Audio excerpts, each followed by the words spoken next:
Lecture du 17 janvier. Matthieu, chapitre 12, versets 1 à 21.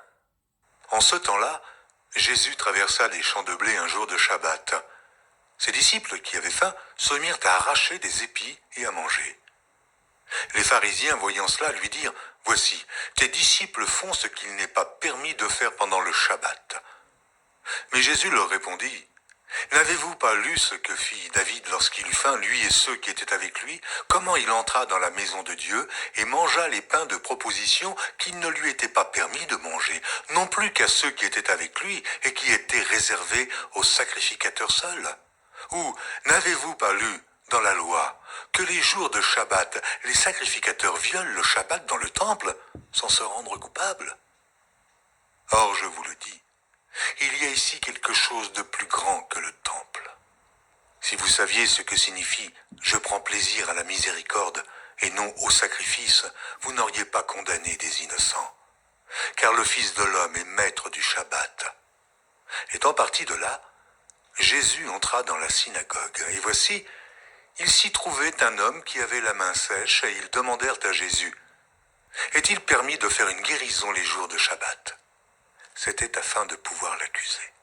Il leur répondit « Lequel d'entre vous, s'il n'a qu'une brebis, et qu'elle tombe dans une fosse le jour du Shabbat, ne la saisira pour l'en retirer? Combien un homme ne vaut-il pas plus qu'une brebis? Il est donc permis de faire du bien les jours de Shabbat. » Alors il dit à l'homme « Étends ta main. » Il l'étendit, et elle devint saine, comme l'autre. Les pharisiens sortirent, et ils se consultèrent sur les moyens de le faire périr. Mais Jésus, l'ayant su, s'éloigna de ce lieu. Une grande foule le suivit. Il guérit tous les malades, et il leur recommanda sévèrement de ne pas le faire connaître, afin que s'accomplît ce qui avait été annoncé par Isaïe le prophète. Voici mon serviteur que j'ai choisi, mon bien-aimé, en qui mon âme a pris plaisir. Je mettrai mon esprit sur lui, et il annoncera la justice aux nations. Il ne contestera point, et il ne criera point, et personne n'entendra sa voix dans les rues. Il ne brisera point le roseau cassé, et il n'éteindra point le lumignon qui fume, jusqu'à ce qu'il ait fait triompher la justice, et les nations espéreront en son nom. Genèse, chapitre 35. Dieu dit à Jacob, « Lève-toi, monte à Béthel et demeure-y. Là tu dresseras un autel au Dieu qui t'apparut lorsque tu fuyais Ésaü ton frère. » Jacob dit à sa maison et à tous ceux qui étaient avec lui, « ôtez les dieux étrangers qui sont au milieu de vous, purifiez-vous et changez de vêtements.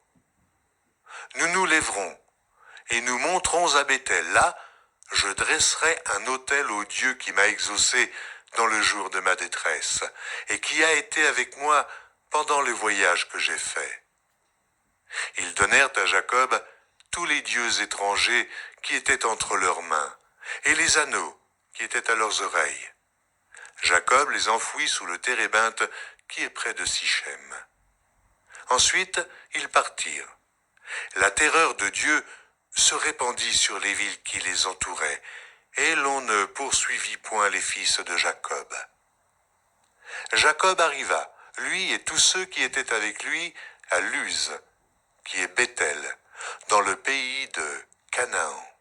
Il bâtit là un autel, et il appela ce lieu El-Béthel, car c'est là que Dieu s'était révélé à lui lorsqu'il fuyait son frère. Déborah, nourrice de Rebecca, mourut, et elle fut enterrée au-dessous de Béthel, sous le chêne auquel on a donné le nom de chêne des pleurs. Dieu apparut encore à Jacob après son retour de Padam-Aram, et il le bénit. Dieu lui dit, « Ton nom est Jacob. Tu ne seras plus appelé Jacob, mais ton nom sera Israël. » Et il lui donna le nom d'Israël. Dieu lui dit, « Je suis le Dieu tout-puissant. Sois fécond et multiplie. Une nation et une multitude de nations naîtront de toi, et des rois sortiront de tes reins. Je te donnerai le pays que j'ai donné à Abraham et à Isaac, et je donnerai ce pays à ta postérité après toi. » Dieu s'éleva au-dessus de lui, dans le lieu où il lui avait parlé.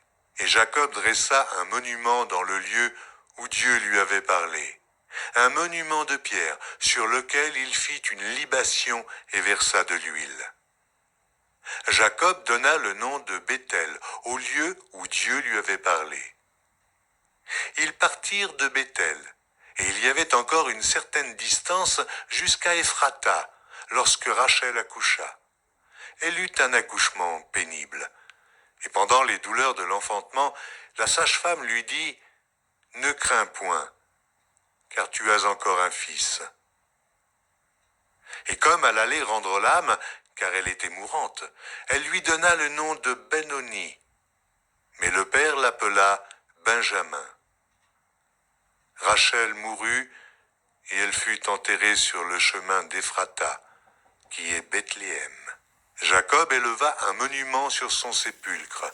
C'est le monument du sépulcre de Rachel, qui existe encore aujourd'hui. Israël partit, et il dressa sa tente au-delà de Migdal-Éder. Pendant qu'Israël habitait cette contrée, Ruben alla coucher avec Bila, concubine de son père. Et Israël la prit. Les fils de Jacob étaient au nombre de 12. Fils de Léa, Ruben, premier-né de Jacob, Siméon, Lévi, Juda, Issachar et Zabulon. Fils de Rachel, Joseph et Benjamin. Fils de Bila, servante de Rachel, Dan et Nephtali.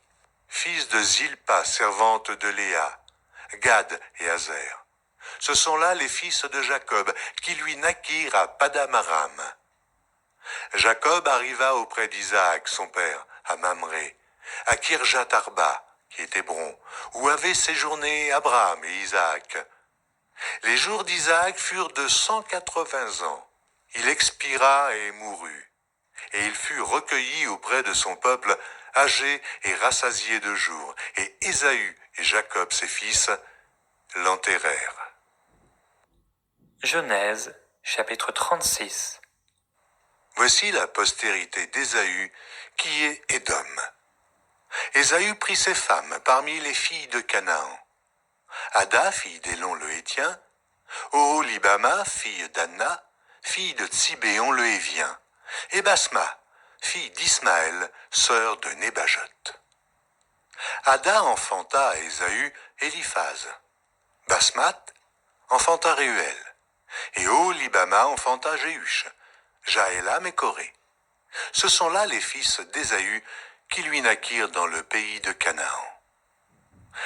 Ésaü prit ses femmes, ses fils et ses filles, toutes les personnes de sa maison, ses troupeaux, tout son bétail, et tout le bien qu'il avait acquis au pays de Canaan, et il s'en alla dans un autre pays, loin de Jacob son frère. Car leur richesse était trop considérable pour qu'ils demeurassent ensemble, et la contrée où ils séjournaient ne pouvait plus leur suffire à cause de leurs troupeaux. Ésaü s'établit dans la montagne de Zéhir. Ésaü, c'est Édom. Voici la postérité d'Ésaü, père d'Édom, dans la montagne de Zéhir. Voici les noms des fils d'Ésaü. Éliphaz, fils d'Ada, femme d'Ésaü. Réuel, fils de Basma, femme d'Ésaü. Les fils d'Éliphaz furent Théman, Omar, Tsépho, Gaétam et Guénaz. Et Tima était la concubine d'Éliphaz, fils d'Ésaü. Elle enfanta à Éliphaz Amélec. Ce sont là les fils d'Ada, femme d'Ésaü. Voici les fils de Réuel. Nahat, Zérach, Shamma et Misa. Ce sont là les fils de Basmat, femme d'Ésaü. Voici les fils de Oholibama, fille d'Anna, fille de Tsibéon, femme d'Ésaü. Elle enfanta à Ésaü Jéhush, Jaélam et Coré. Voici les chefs de tribus issus des fils d'Ésaü. Voici les fils d'Éliphaz, premier-né d'Ésaü, le chef Théman, le chef Omar, le chef Tsépho, le chef Kénaz. Le chef Coré, le chef Gaétam, le chef Amalek. Ce sont là les chefs issus d'Éliphaz, dans le pays d'Édom. ce sont les fils d'Ada. Voici les fils de Réuel, fils d'Ésaü, le chef Nahat, le chef Zérach, le chef Shama, le chef Misa. Ce sont là les chefs issus de Réuel dans le pays d'Édom. Ce sont là les fils de Basmat, femme d'Ésaü. Voici les fils d'Oholibama, femme d'Ésaü, le chef Jéhush, le chef Jaélam, le chef Coré. Ce sont là les chefs issus d'Oholibama, fille d'Anna, femme d'Ésaü. Ce sont là les fils d'Ésaü, ce sont là leurs chefs de tribu. Ésaü, c'est Édom.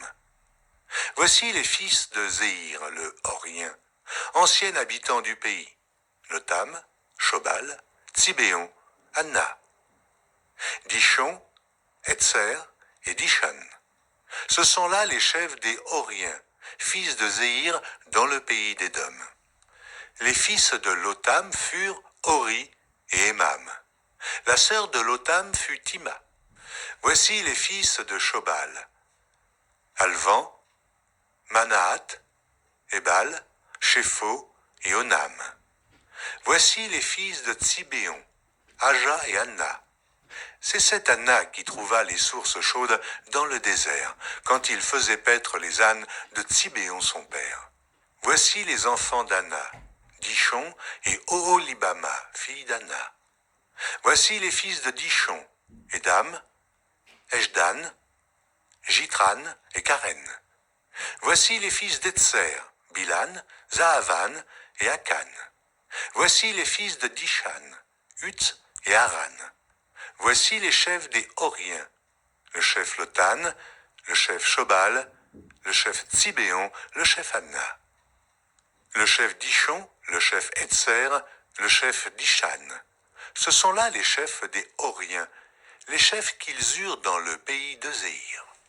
Voici les rois qui ont régné dans le pays d'Édom avant qu'un roi régnât sur les enfants d'Israël. Béla, fils de Béor, régna sur Édom, et le nom de sa ville était Dinaba.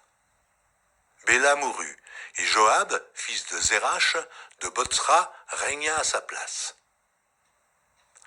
Jobab mourut, et Shumam, du pays des Thémanites, régna à sa place. Ushman mourut, et Hadad, fils de Bédad, régna à sa place. C'est lui qui frappa Madian dans les champs de Moab. Le nom de sa ville était Avit. Hadad mourut, et Samla de Mareshka régna à sa place. Samla mourut, et Saül de Rehoboth sur le fleuve régna à sa place. Saül mourut, et Baal-Hanan, fils d'Akbor, régna à sa place. Baal-Hanan, fils d'Akbor, mourut, et Hadar régna à sa place. Le nom de sa ville était Po, et le nom de sa femme, Méhétabel, fille de Matred, fille de Mézahab. Voici les noms des chefs issus d'Ésaü, selon leurs tribus, selon leur territoire et d'après leurs noms. Le chef Tima, le chef Alva, le chef Jéhet, le chef Oholibama, le chef Ela, le chef Pinon, le chef Kenaz, le chef Théman, le chef Mitzar, le chef Magdiel, le chef Hiram. Ce sont là les chefs d'Édom, selon leur habitation dans le pays qu'ils possédaient. C'est là Ésaü, père d'Édom. Psaume chapitre 15. Psaume de David. Ô Éternel, qui séjournera dans ta tente? Qui demeurera sur ta montagne sainte? Celui qui marche dans l'intégrité, qui pratique la justice et qui dit la vérité selon son cœur, il ne calomnie point avec sa langue, il ne fait point de mal à son semblable, et il ne jette point l'opprobre sur son prochain. Il regarde avec dédain celui qui est méprisable, mais il honore ceux qui craignent l'Éternel. Il ne se rétracte point s'il fait un serment à son préjudice. Il n'exige point d'intérêt de son argent, et il n'accepte point de don contre l'innocent. Celui qui se conduit ainsi ne chancelle jamais. Proverbes chapitre 3, versets 21 à 26. Mon fils, que ces enseignements ne s'éloignent pas de tes yeux, garde la sagesse et la réflexion. Elles seront la vie de ton âme et l'ornement de ton cou. Alors tu marcheras avec assurance dans ton chemin et ton pied ne heurtera pas. Si tu te couches, tu seras sans crainte, et quand tu seras couché, ton sommeil sera doux. Ne redoute ni une terreur soudaine, ni une attaque de la part des méchants. Car l'Éternel sera ton assurance, et il préservera ton pied de toute embûche. Ce service vous a été